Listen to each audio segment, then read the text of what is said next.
Good evening and welcome once again to the Marty Heiser Show. You know what? There's no NHL hockey games tonight of merit. The one you really want to watch is the Rangers versus the Senators, and that's all tied up, and they're not playing till tomorrow night. So you know what? Why not just settle back? It's free television, and we're going to have some really fascinating stuff on the show tonight. Tonight, we have a congressional candidate for the 4th Congressional District named Chris Meeks. You're going to hear about this young man whose wife just had a baby not 3 or 4 weeks ago. So you know he's a little tired, what with those, progressive, male, female roles interchanged and the midnight feedings and all the rest. But you'll meet this guy. You're going to want to vote for Chris Meeks. He's coming up as well. And we also have a group here from the Mount Pleasant AME Church. And I've been looking forward to this all day because they're going to be doing some poetry, and they're also going to share a little bit about what it means for them to have surrendered their life to Christ and what's that mean. That's been a common theme on the Marty Heiser Show. But before we get to that, Bethel, which is a big part of our ever-expanding audience, lost one of its favorite sons in the fire marshal or Marshall Sanford. And I brought in Dave Straight tonight just to talk a little bit about this man. You know, when I think of what this man did in his life, I just think of a life well lived. But Dave, would you share a little bit more about Marshall Sanford and what he meant to the Bethel community? Yeah, sure will. Thanks a lot, Marty. You know, there are very few people in Connecticut that realize how all of our lives changed in the last week. Over the course of the last week, a gentleman by the name of Marshall Sanford passed away. Mm-hmm. Not many people knew Marshall Sanford, but let me just give you a little hint of Marshall Sanford's life. Marshall Sanford was a longtime resident of Reading. He lived there his entire life. His family lived there. He was 3rd or 4th generation Sanford. He was a teacher in Norwalk for 35 years. He retired as a teacher in Norwalk. For 50 years, he was a volunteer on the fire department, all-volunteer fire department in Reading.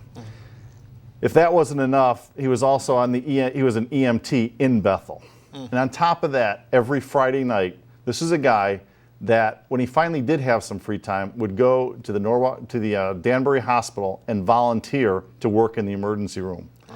This is the type of guy that comes along once in a lifetime. He was loved by everybody. On the way in tonight, they had a memorial service for him in Bethel. The street was blocked off. There were 80 volunteer fire department people there from around the state.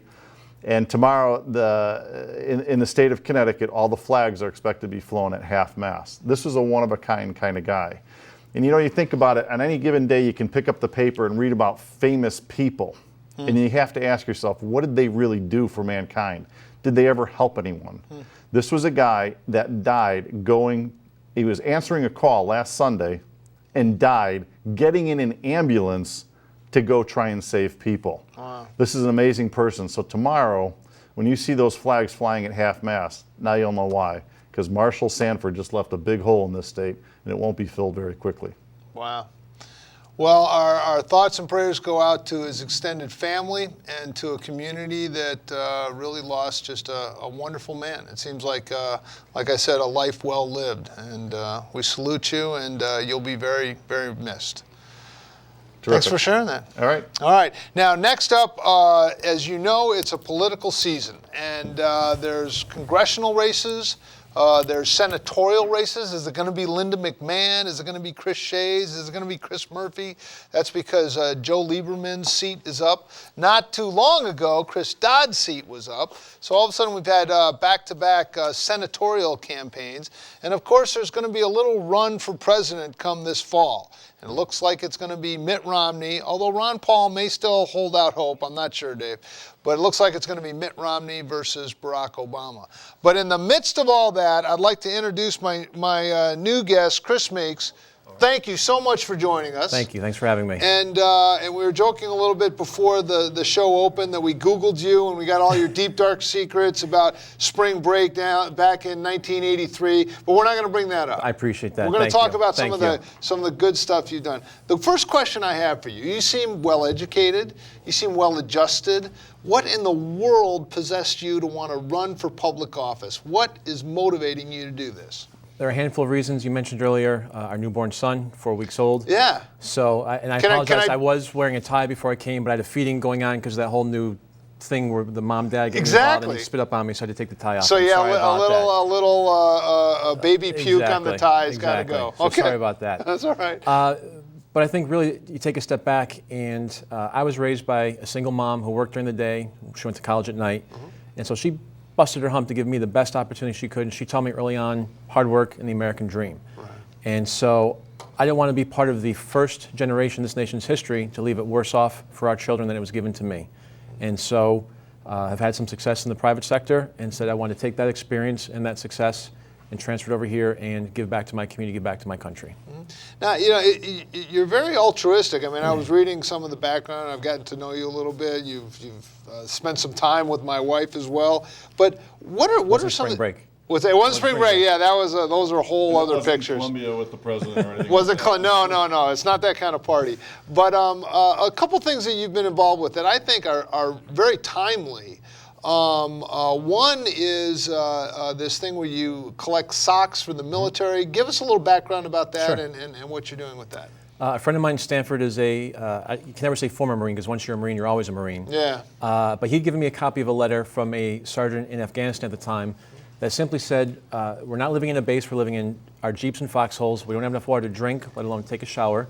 Can you please send tube socks, because we're hiking all day, and baby wipes for personal hygiene, so they would use that to take a shower. Right. And so he came to me and said, Chris, I know you're involved with a few organizations, maybe you can help put some care packages together. Right. And so I think in a previous life, I'm actually from Texas, because I'm kind of like a go big or go home concept. Okay. And so I reached out to a few businesses in Stanford and got a local pharmacy and a sneaker store to get us the baby wipes and socks at cost. Okay. And shipped about 1,500 pounds, having a few drives in Stanford through the elementary schools.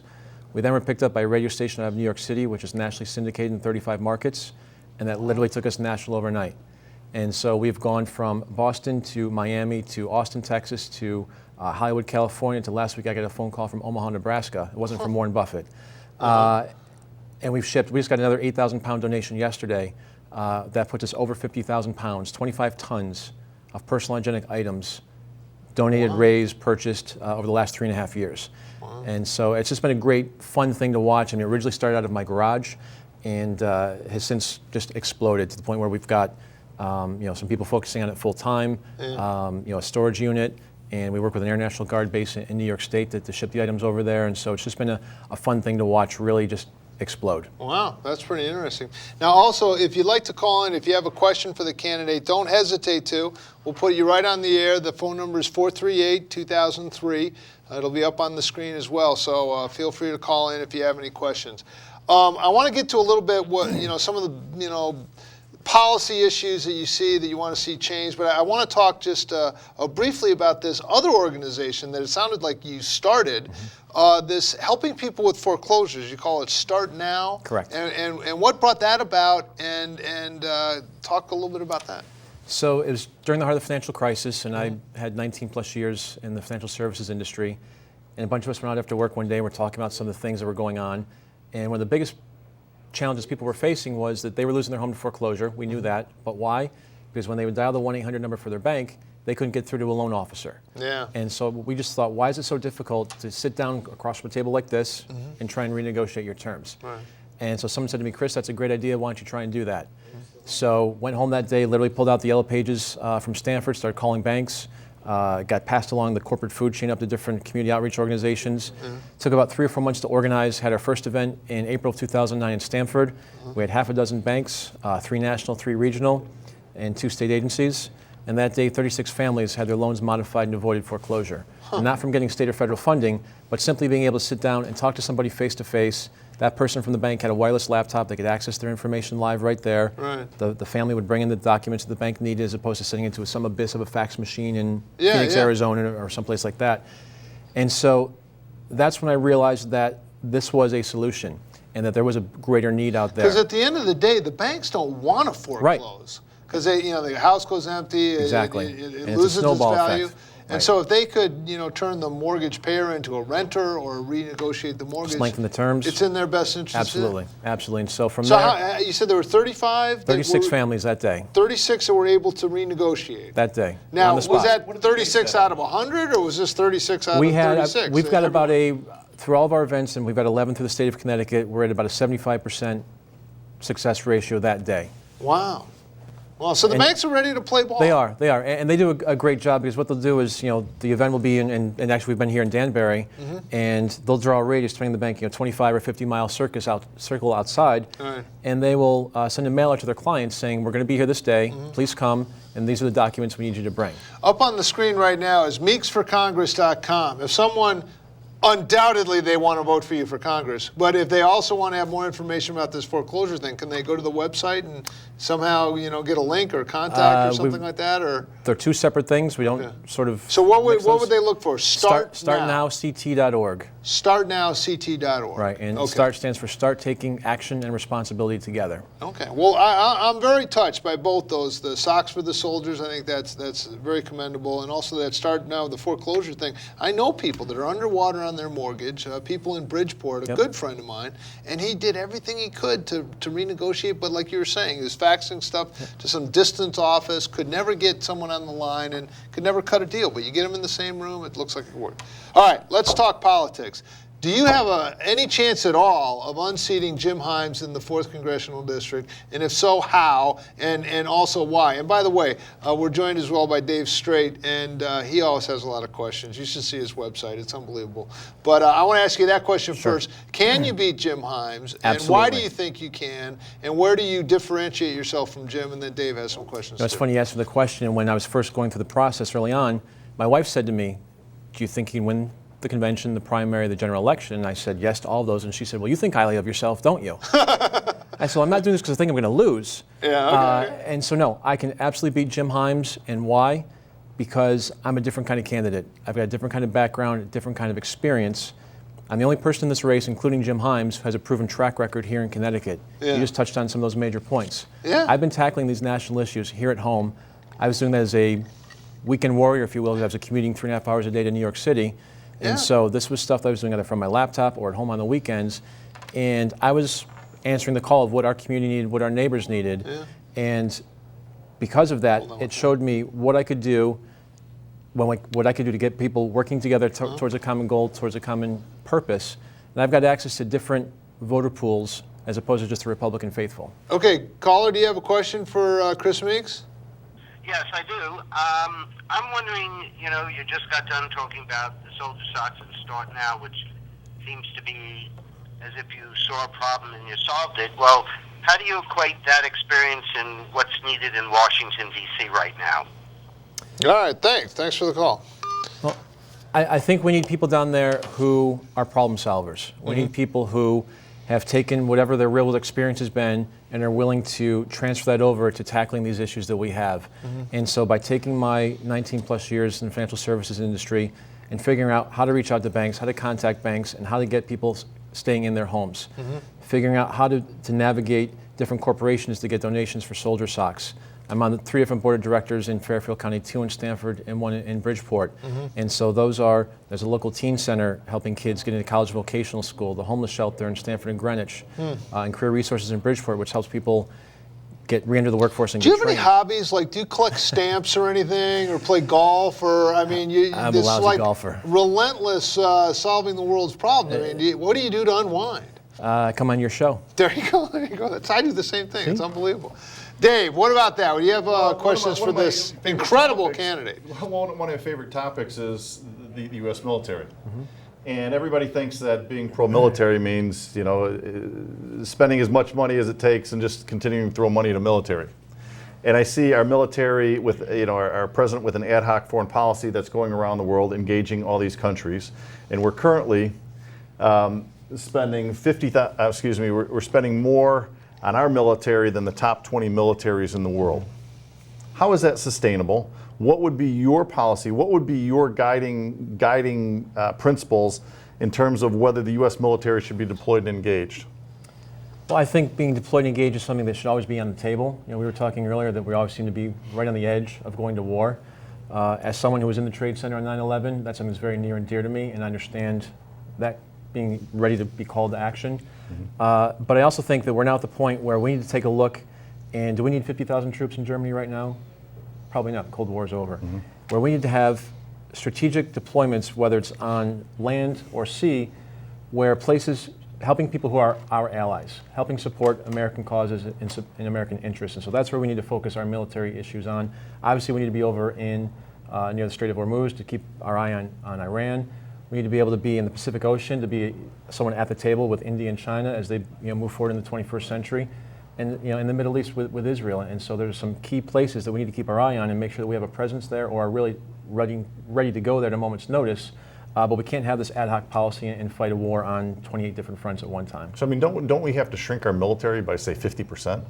Well, I don't know the exact number right now, but again, I think we need to have strategic locations and positions for the military and focus again on those allies who are protecting American interests. Okay. Do you think, if you head off to Washington, do you think, generally speaking, that we have a spending problem, or that everyone isn't paying their fair share in taxes? And if we could just wring out some more tax dollars from the taxpayers, that all would be well? Or do you think there's a spending problem, and how do you address those issues? Sure. There's absolutely a spending problem. I mean, that is the biggest thing. We're now 1,070, 80 days in the president's administration with no budget. We're spending $10 billion a day on just things. And so, spending and tax cuts or tax reform, they do need to go hand in hand. We can't do anything too drastic given the fragile state the economy is in right now. But we need to think about our tax code reform, specifically for both individuals and corporations. In that sense, we need to lower the corporate tax rate. We've got the highest corporate tax rate in the world. Yeah. Corporations right now are sitting on record amounts of cash, and they have zero confidence in our government and what Congress is going to do from a tax perspective to start hiring people, to start building brick and mortar facilities, to start doing research and development. And so we need to give them the confidence that the government is going to get out of the way and that the private sector do what the private sector should do, and that's create jobs and spur growth. So what would you cut the corporate tax rate to? I think 25% is probably the right place to start, take a look at, and see how things go from Because there. even at 25%, we compete against countries in Southeast Asia that are 5 and 10%. And people always think, oh, let's burden corporate America with taxes. Well, you know what? That just comes back to haunt us. Absolutely. So I think you're on the right track by trying to lower those taxes. You asked before, do you think you have a chance to beat Jim Himes? I can't even imagine anybody voting for Jim Himes. I think he's one of the most corrupt politicians I've ever met. But that's my opinion. Now, when you say that, I'm gonna call you on that. When you say he's corrupt, he's deceitful and he panders. okay, give me 2 examples of I had- being I had- deceitful, and all politicians pander, so he this gets is a pass on that. Thank you. You queued this up perfectly for me. I sat and had lunch with him in Reading. This is Oh, about. now we're getting down to it. He didn't pay for the turkey club, did he?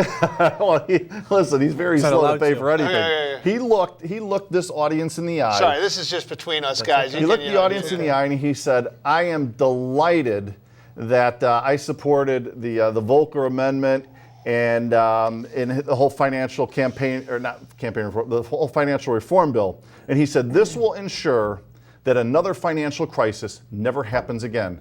And I said, stop right there. How can you pander and deceive everybody in this room when, in fact, the person that authored that bill, your hero, Paul Volcker, said had this been in effect, would have done nothing to prevent the financial crisis. He knows that. And he's pandering and he's deceitful. I hate to say it, but he's got a good point, because you Very don't want good to point. encourage him. He just goes off, and now he goes on his website and forget about it. But there's a point to that. I mean, it would seem as if the present administration has come into office saying, my gosh, we had an economic downturn, we had a recession. Okay, I don't like recessions, I really hate them, but we've had 73 recessions since the founding of our country. They come, it ebbs and flows. Right. Storms come through and knock down trees that are dead, and all of a sudden the vegetation comes back. Some people have said the same thing with an economy. But it seems like the current administration and all Democrats are saying, hey, look, see what happened when the Republicans were in charge? You didn't like that. Well, we're part of the solution. We're not quite done yet, but that's what we're going to try and do. How do you combat that? How do you address that? Because I think that there may be other recessions, regardless of what the government does. I mean, sometimes the government can't really control this massive economy, and to say otherwise is just not accurate. But what do you say? Well, you hit the nail on the head there, because all they've been saying is we inherited this from the previous administration. Yeah. They've had 3.5 years to implement especially the first 2 years, they could do whatever they wanted, and they did with Right. 2 big pieces of legislation. You touched on Dodd-Frank. That's something that's very near and dear to me as somebody who was in that industry. I saw the effects of what it was and is doing, is destroying that industry. And Jim Himes, out there beating his chest, touting it, he forgets, first of all, where he used to work. Secondly, what a very large industry in the 4th District is, and tied to that, what a very large tax base in the district is. And so he's completely turning his back on his constituents by pumping that bill, saying In this is the 20 right thing to seconds do. or less, give us what Dodd-Frank is all about. I, of course, know I'm the host, but for the vast audience, go But ahead. it basically says, unfortunately, it's only focusing on what happened at the peak of the crisis, not the systemic risk leading up to it, and prevents you from, basically, the Volcker rule says you cannot buy or sell securities to make money. So it eliminates capitalism. That's the Volcker rule, but Dodd-Frank also says that you have to have unbelievable More regulations for the Correct. sale of a house. Correct. For everything. It's Okay, just so you more- go from subprime mortgages, where if you could fog a mirror, you'd get a mortgage, to now there's so much regulation, people cannot afford. Even with 20% down, they're not showing Right. enough income or something like that. Right. Caller, do you have a question for our candidate? Caller, are you there? Yeah. Yeah, go right ahead. You have a question for the candidate? Yeah, I do. I'd like to know what he thinks about the Federal Reserve. And I have one question to ask him. I'd like to know if the Federal Reserve is part of the federal government. Interesting. Thank you very much. Okay, so what about that? So the Fed is there to really dictate monetary policy and to keep things balanced, if you will, in the system. And so there's a very strong need for them. They need to have a part in terms of how our economy moves and moves forward. As part of being part of the government, they are part of the banking system. They are not part of the 3 branches of government. And so they should be at arm's length, if you will, from anything in terms of what the President says or the Secretary of Treasury, anything like that. They need to be able to do their own decision-making process on what's best for the economy. Right. But they're not part of the federal government, even though they have federal in their name. I think that's what the caller was saying. But they're not- never audited, though. The Federal Reserve's never audited. They're never really held accountable to anybody. You know what I mean? They're their own watchdog. Which There are these sort of conspiracy theories out there about the Federal Reserve, and they back the money, but I think it plays a good role. I'll give you 2 quick examples. Paul Volcker, correct me if I'm wrong. You're the Goldman Sachs guy, so you would know. But wasn't inflation just running away at 20%? I think it was in like In the early 80s? Yeah, like the early 80s, and he came in and just raised interest rates to just kill the inflation. It was painful. Yep. But the interest rate, the prime rate went up to about 20%. Sure. Your adjustable rate mortgage, you're losing. But it kept inflation in check. And now what the Federal Reserve is doing is just sort of printing money, keeping the the flow cash. Carl, do you have a question for the candidate? Yeah, I do. Go right ahead. This is your big break. He's right here, standing here. I'm going to punch him in the shoulder. There he is. Go ahead. What's your question? Your build-up is big time there. This is Bob Cernick. How are you? Oh, Bob, great. Are you enjoying my table? Yeah, absolutely. By the way, for everyone watching, this is Bob Cernak's table, and I want to Thank thank you, Bob. him for it. You should put that in the credits. Anyways, listen, I'm listening to this candidate here. As you probably know, I'm myself and Bob Burke have started the Connecticut Tea Party, and we're petitioning candidates to run for state senate, state rep, and U.S. Congress, and possibly U.S. Senate in this upcoming election, because we think that the Connecticut Tea Party should stop hiding under the skirts of the Republican Party and should start, stepping out on their own for a number of different reasons, which I'm not going to get into tonight. The candidate for Congress, what are their, what is his attitude toward the Tea Party? Excellent question. Thanks a lot. Really, really appreciate that. What about that? The Tea Party seemed to be very active in, well, pretty much everywhere but right here. Pretty much across the whole country in 2010. That was a tough night. I mean, it looked like this wave went across the country but missed Connecticut. And a brick wall here. And then didn't quite ding up California either. But anyways, what about that? The Tea Party. Would you consider yourself within that brotherhood, or are they a little freaky for you? I'm not going to say freaky, or Look, they're Republicans. They stand on the constitutional values. They are fiscal conservatives. I'm a fiscal conservative, and that's what needs to be focused on as when people go to Washington right now. And so, the Republican tent's a big tent. There's room for a lot of people in there. We need to have more ideas, have more people in there who want to focus on fixing this country, fixing our economic problems, and getting us moving forward. My sense of the Tea Party is they're very, very concerned about the taxes going up. They're very concerned about the debt going up, what we're leaving to our children in the way of debt, and I think that's what's animating them. So there's a lot of information floating around in terms of the how much Obamacare is actually going to cost us. Can you give us your perspective on that, a little color? What will that cost us, and good thing or bad thing for America? Very quickly, bad thing.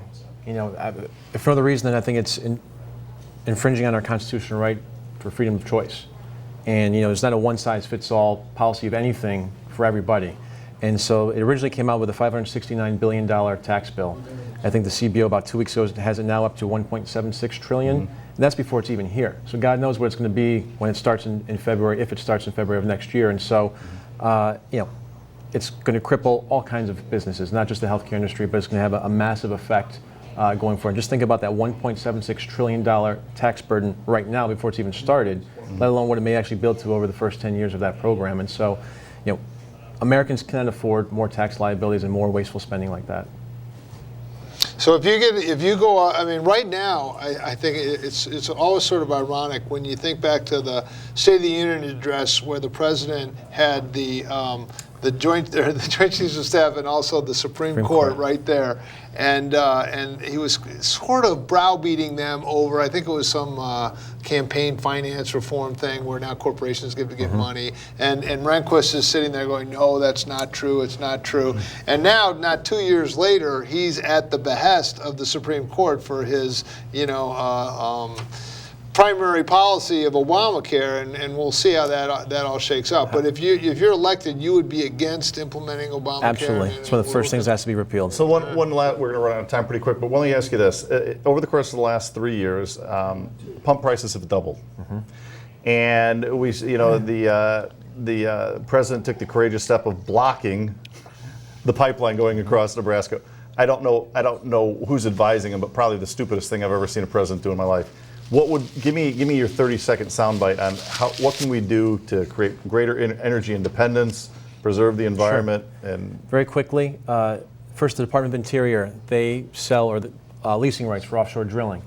Obama's actually stopped that now. By law, they're supposed to release those within 60 days. So we need to let the Department of Interior do what it's supposed to do by law and to release those leasing rights for offshore drilling. We've got 4 trillion cubic feet of natural gas in this country. Fracking. You gonna frack? Well, it's kind of like the cell tower issue. You want better cell reception when you're on the Merritt or on I-84, but you don't want the cell tower in your backyard. So you don't want to frack in your backyard. So that's a chicken and egg concept there. But we need to have what I call the next industrial revolution in this country. It has to be an energy revolution. We need to figure out how to get off oil independence. We have to focus on getting more natural gas. We've got a lot of oil here that we can get to, whether it's the oil sands in Canada, oil sands in the Northwest, or the shale that we have here in the United States. So converting that all into oil will get us away from independence in the Middle East. Do you think that putting caps on CO2 emissions is a just cause for regulating the energy sector? No, that's just an energy tax for everybody. That's what it comes down to in black and white. I like him already. He just got my vote right there. I know. I like the fact that he's giving soldiers. I don't know if I should give this to you or to him. I'm not sure. Okay, we got Chris Meeks. Chris Meeks for Congress. Right now, you're. It's a parting gift for you. A parting gift. I get to keep this. This is a magnetic thing. We can put that on. It's in the truck. Absolutely. No, this is good. Listen, thank you so much for coming in. Thanks for having me. It's great. It's a lot of fun. Thank you for your work with the soldiers and the Sox. Thank you. Thank you for your work with the foreclosures and trying to get that done. And chrismeeks.com. It's right up there. Meeksforcongress.com. Call him up. He's very approachable. His wife just had a baby, and I think he's got a lot to say, and he's worth a call. We're going to take a little break here. I hope they have that public service announcement with all the Marines jumping out of the helicopters, because I just think that's cool. And then after that, we are going to be joined by Alexander Williams and Reverend Lizzie Lewis from Mount Pleasant AME Church, and I'm delighted and looking forward to talking to them. So we are going to take a break right about now.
state, there are no extras, no fluff, no frills, no free lunch, no second helpings, no streets paved with gold, no promise, no certainty. In this state, life is a bitter struggle to survive with the least. It's home to 1 out of every 11 families in America. It's home to 1 out of every 6 children in America. It's home to more than 32 million people. It's the state of American poverty. And if you were poor, you'd be home by now.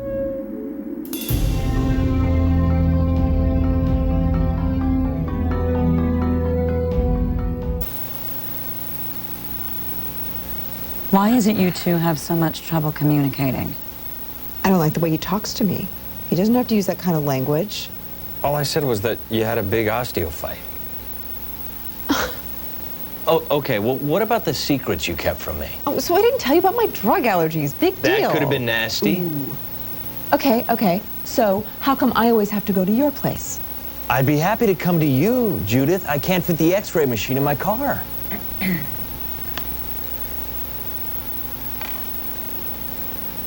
How's your shoulder doing anyway? Fine. Yeah? I worked up to 3-pound dumbbells yesterday. Really? Huh. Just 3 weeks after surgery. That's pretty good. Yeah? Communication is the best medicine. A message from the American Academy of Orthopedic Surgeons. Well, now we're getting somewhere. Group hug.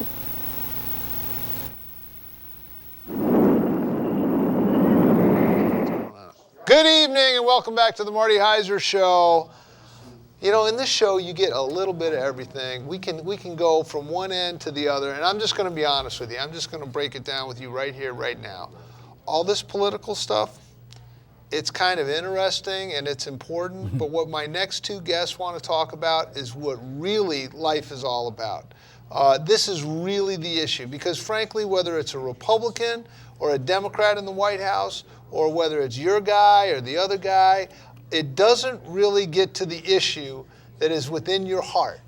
There was a guy named Pascal who said that you have a God-shaped void in your heart, and you try and fill it with a lot of other things, but unless you fill it with the Lord, you're just going to have that empty heart. And sometimes politics, will be something that you say, oh, well, if my guy's in, that's going to work out or otherwise, but it's not always true. But what my next two guests are going to be talking about is really real. And I don't care if you're a Republican, Democrat, or what have you, what they're talking about is really real.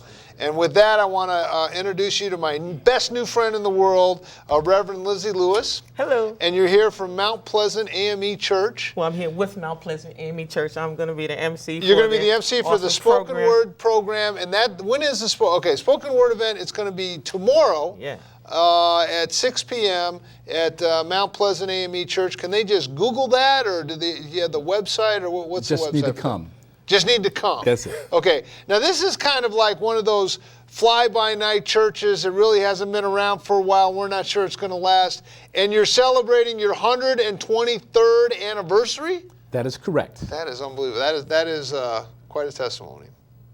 That's incredible. All right, Liz, let me start with you. You know, we talked on this show a lot, and we've had Russian Olympic ability athletes. We've had guys that went to Harvard and Columbia Law School. We just had Chris Meeks, who's running for Congress. We have different people, but what we've had people share is this relationship that they have with Jesus Christ, where they came to a point in their life where they surrendered their life to Christ. Now, we were talking a little bit before, but is that something that you can relate with, and what's your story? Well, I can relate with it, and also for me, it directly ties into poetry and spoken word, because I remember when I was just had accepted Christ in my life, which really came October, I think 30th or 27th, 1991. You got it down to the date. Yeah, and January 13th, 1992, my sister died age 32. In the course of the next 15 months, my mother and father died 7 months behind. But as I reflect, I looked at how God, came into my life right at the beginning of that and began to really weave out kind of a sweet deliverance. And so I began to actually, God used my son, his first grade teacher, to get me into the house of the Lord. My son is now 26. But his first grade teacher became my first pastor. And at that first anniversary that summer of All Joy Ministries in New York City, in Brooklyn, New York, I was in a time management workshop. And for the first time in a time management workshop, I saw myself. And I was horrified. Somehow, I was just, this was that moment. So with God. What age were you at this point? I'm not telling you. Oh, no, not now. I'm saying at this time management workshop. Let me see. That was it was 20. That was almost 20 years ago. So I was 20 years younger. So 20 years old. 20 years younger. And you're at a point in your life. I was about 30, 31. Oh, okay. And you were at a point in your life where everything is falling apart. Okay. And I went to this time management workshop, and just the Holy Spirit just, began to confront me. And I didn't really know the people yet. So I held back the tears until there was a break. And then I ran to the door to try to get into my car. And the first door, the main door was closed. So I went out the door through the multi-purpose room, and I climbed in the back seat of a little Honda Civic that I brought by selling earrings on the street corner of downtown Brooklyn. And I began to write the words on the back of a blue program with a pencil, a poem called Sweet Deliverance. Oh, sweet, so sweet deliverance. Oh, bitter conviction, but so sweet this deliverance. I can taste sweet deliverance in the tears that trickle down my cheek, rolling off my lip, dripping into my mouth. Tears with the taste of salvation, an emotional sweat with the flavor of redemption. Sweet deliverance, looking at myself, the mess that I have made, I am broken, humbled in the face of God, I'm smalled in his presence. Reaching down into the pit of my habitual sin, the Lord brought me out, lifted me up out of the abyss. I could not see the walls stained with my illusions, scarred by my attempts to be my own God, cracked by strange efforts to free myself. How I wanted to just close my eyes and not see the mess I had made. But God's voice said, behold and know when not to return. And then I watched God take Sweet Deliverance, that poem, and turn it into a counseling training program, and take poetry and launch businesses and schools. And so that was the beginning of my wonderful journey. So now, because that's one of the poems. Are you going to be performing this as well tomorrow night, or you're just doing the MC? Well, I'll just probably flow in. The awesome thing about tomorrow is it's about all of these young people in different ages, but people have a voice and something to say. And it's about allowing space in the church, if you will, to fill the void. Because over the 20 years that I've been in church, I find a commonality from cities and states and, the whole spectrum. And sometimes there seems to be a void where a certain age bracket is missing in the church. And I believe that God is talking and dealing in a today generational voice, as he's done for every generation. And so my biggest passion now is to help propel young people forth and to help them publish books and tell their stories and take the mic. When I was taking a graduate class at WestCon, a Shakespeare graduate class, I was really blessed to read a document written somewhere, I think in about the 1400s, by Sir Sidney Phillips. And it was just such a gift to sit there, and I read in this almost ancient text where he says that the poet should not be scourged from the house of the Lord. And that the poet is also prophet. So, he was a Christian also, but it was a blessing to be in a Shakespeare class and to find not only myself as a poet, but to find, a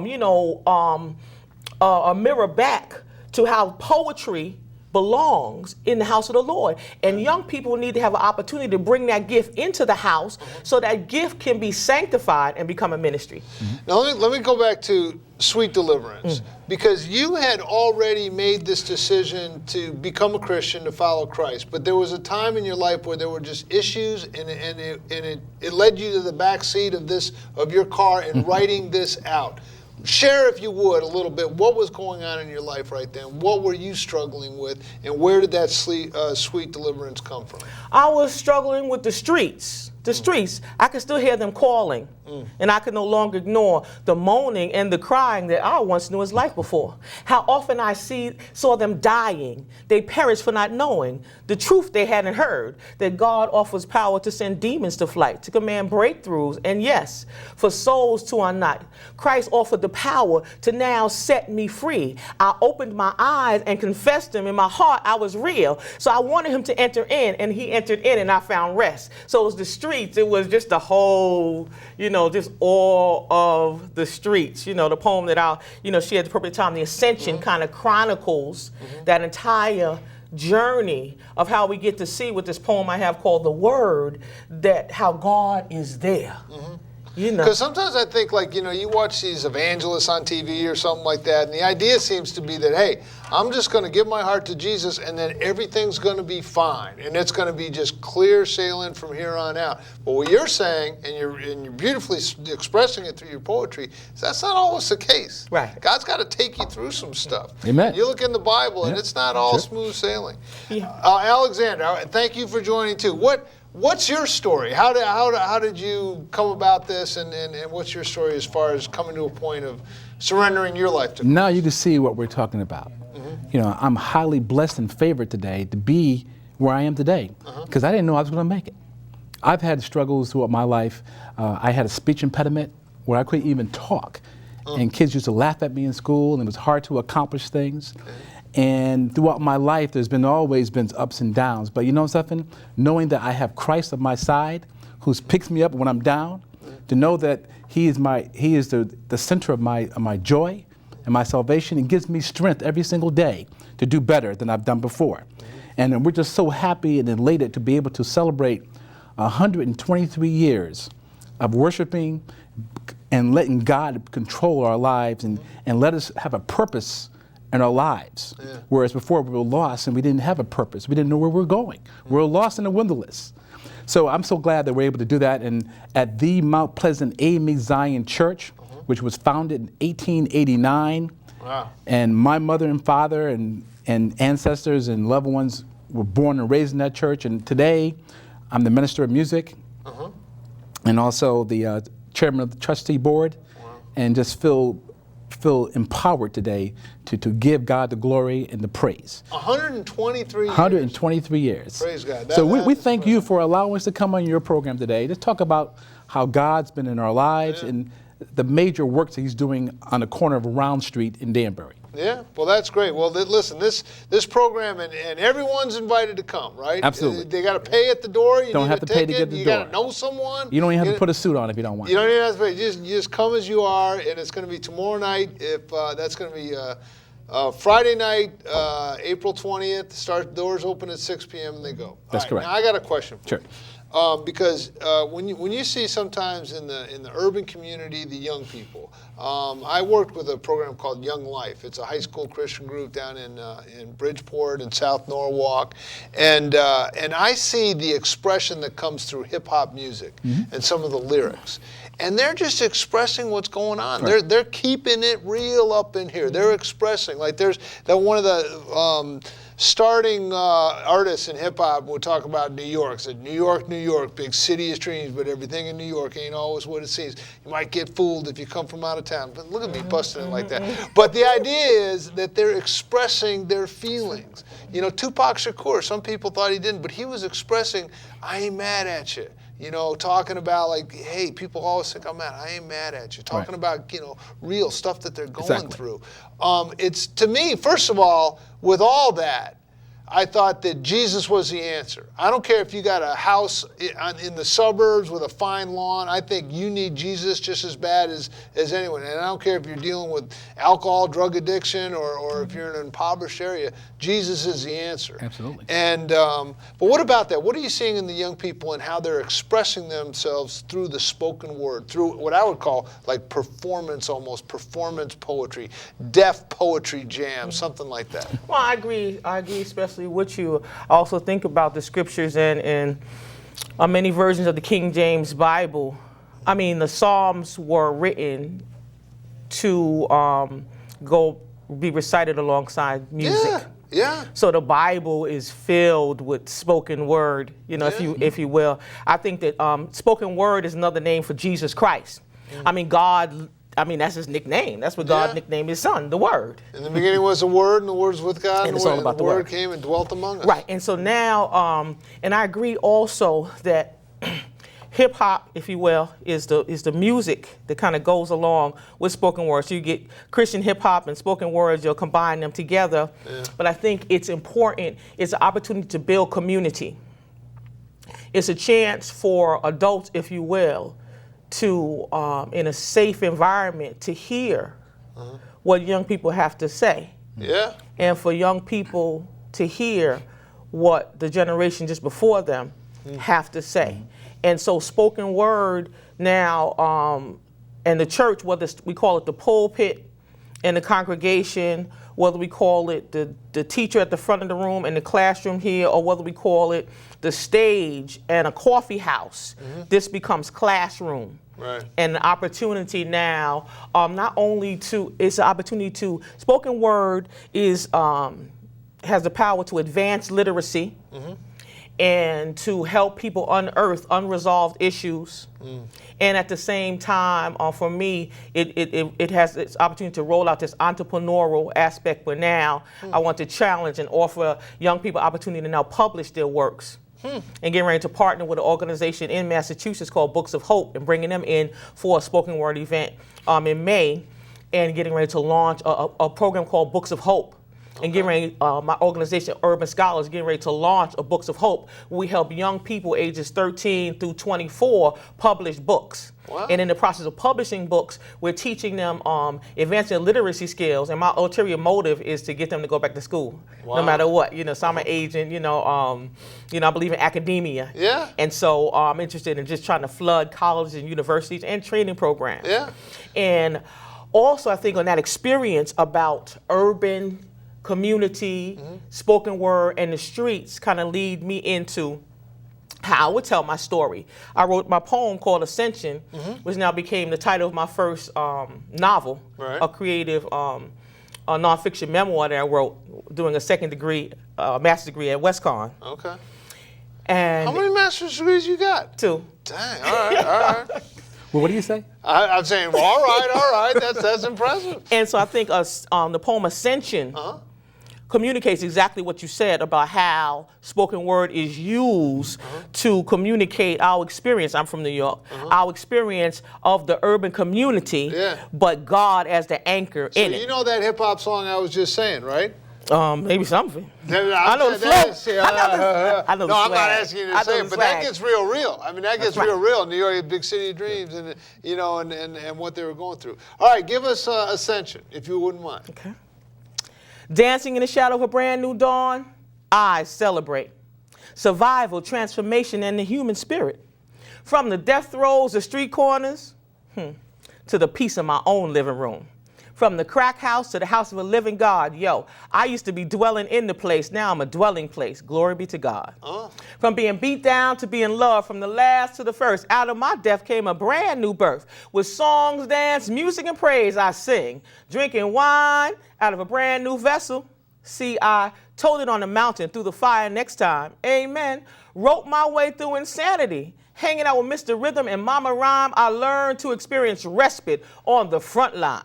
Them this God shall get, them this not shall lose. So the Bible says, and it's still good news, good news, good news. I found my way through the dark, in the dark, to the darkest place I've ever known, the essence of God.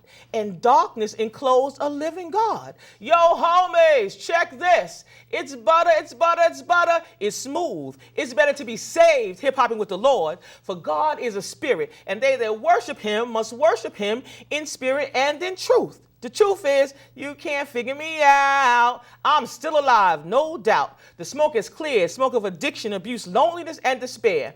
And they asked me right at Christmas if my color would it rub off. I said, ask your mama. And the smoke cleared. Yes, I caught a blaze, but didn't even get scorched. I wore the mask, but lived long enough to take it off. My sisters died age 32 and 53. If we must die, let it not be like hogs pinned in some inglorious spot. My father died in a Big Apple Motel, pinned. I live to celebrate. Not according to your standards. I live to celebrate, no longer according to anybody's standards. With songs, dance, music, and praise, I sing. Ain't no stopping me now. And when I end up, I can win as long as I keep my head to the sky. And so I celebrate survival, transformation, and the human spirit. As I rise, I rise, I rise. I believe I can fly. So I celebrate me, Lizzie, Fulton and Wilhelmina's baby daughter, as I rise. That is good. That is good. All right, one line. You say you wrote. I wrote my way through the insanity. So is this is a comfort to you? It's a way of expressing. It's a way of interacting with God. It's a prayer in a sense. It's my therapy, my friend. Besides me and God, I could always get God and I were the only ones there. But sometimes if I had nothing, and I was in a place of having nothing, I could always get a paper towel and borrow an ink pen from somebody on a bank line or something and scribble some words. So words, poetry, is a gift and a help, and a friend. Wow. What have you seen at the church? There's been this emphasis on the spoken word. How are the youth responding to that? Are they like, oh, that's just those my older relatives at the church? Are they getting into it? What is it?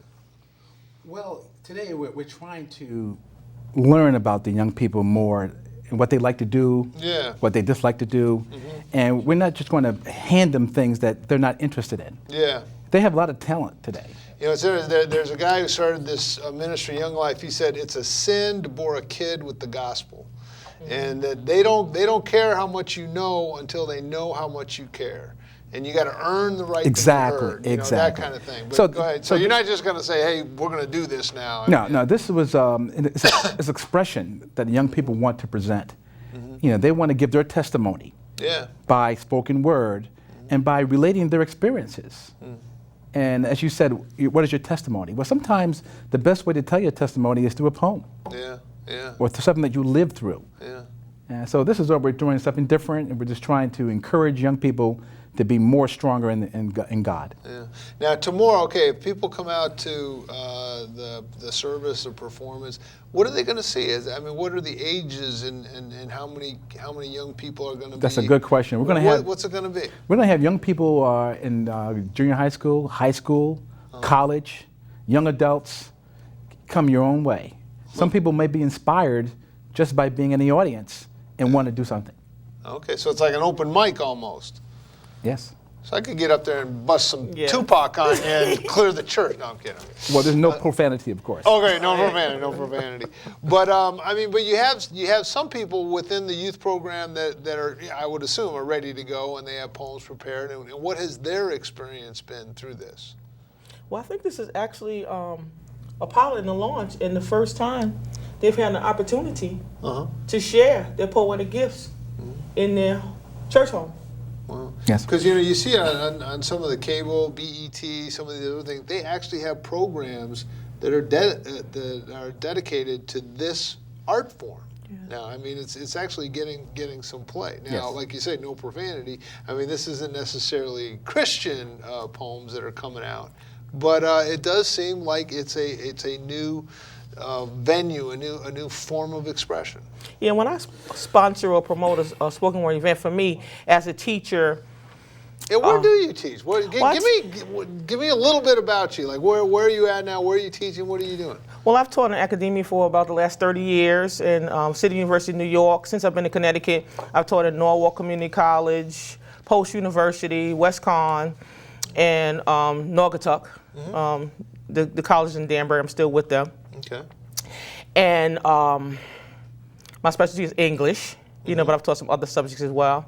But what I hold anyone who takes the mic to is the reason I don't allow profanity is because I believe that profanity is a cop-out. I believe that people throw around expletives because they don't want to take the time and make the investment to come up with the words for what you really have to say. Right. It may take you 3 hours to come up with that word that if you thought an expletive. So it's a way of challenging at the same time, giving respect and sanctifying. But whether a spoken word event that I'm a part of is held in a church or in a music hall on Main Street, I will hold to that standard because I want to challenge people to push the language and grow. Find out, take the time to say what you really have to say. And you'll find it's not that easy, but it's like building muscles. Yeah. And so you got to excavate. Yeah, no, it's true. I mean, I think sometimes, even like, my daughter, she'll talk and be like, oh, it's like this, it's like that, and then they liked it, and it's like that, and then, or some of the guys that I had in my Young Life group, it's like, well, how you doing? What are you doing? Chilling. What do you mean chilling? Tell me, what's going on? What's going on in their head? But all of a sudden, you get to know these kids a little bit better, and they all of a sudden get real, and then they begin to express themselves. You gotta be ready. Yeah, you definitely gotta. They're going through stuff. They're going through a lot of stuff that with adults. One of the students from West Con who shared a poem that she wanted me to take a look at, that she's planning to share tomorrow. She sent some of her stuff to me, and she shared a poem called Generation Run and Hide. And as I read it, it just kind of jerked me out of my slack, and it helped me to even understand what things I'm dealing with in my personal life, that I cannot invest all of my time in my personal life. There's a generation coming up behind me, and she's dealing with same stuff that I'm dealing with. And so I wrote this little tiny, poem that I kind of emailed to myself, and it was really, I began to hear the Lord saying to my ear, this is the call beyond the call. This is the Christianity after religion. We've handed our children a broken world. We need to do something to help to fix it. Ascension. Hey, can you bring us that one? I just did. Oh, that was the whole thing? No, give us go right ahead. Just give us Ascension. I got it. Well, I did Ascension, but what I want to share is... It's okay. Go ahead, right ahead. Go ahead. I'd like to share... Ascension. Oh, Ascension was the one what I told my testimony. Oh, okay, fine. I'd like to leave the audience and the young people with education. Go for it. Hence the call, muse education, mirror reflecting, humiliation to stage the issue. At hand is college, disguising something. They call it knowledge. The fight to learn is somehow long and sour, but the battle must be won.